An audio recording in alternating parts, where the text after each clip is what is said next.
G'day, Cameron here, just out in Whakatane. So we're the 18th of August.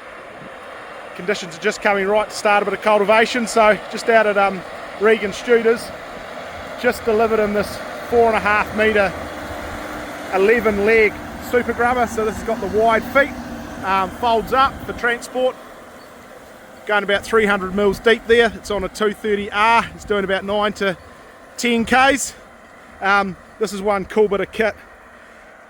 So the successful 3 metre SuperGrubbers we've had over the years, this is it in a folding version for people wanting to get a bit more done.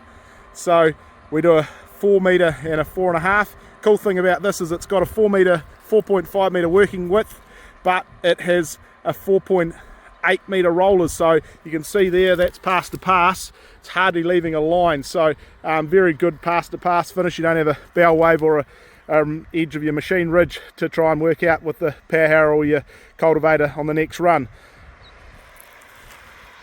So serious machine for getting some hectares done an hour. So if you're interested in a machine like this, we want to see one working this season, get in touch with the team from 4Ag.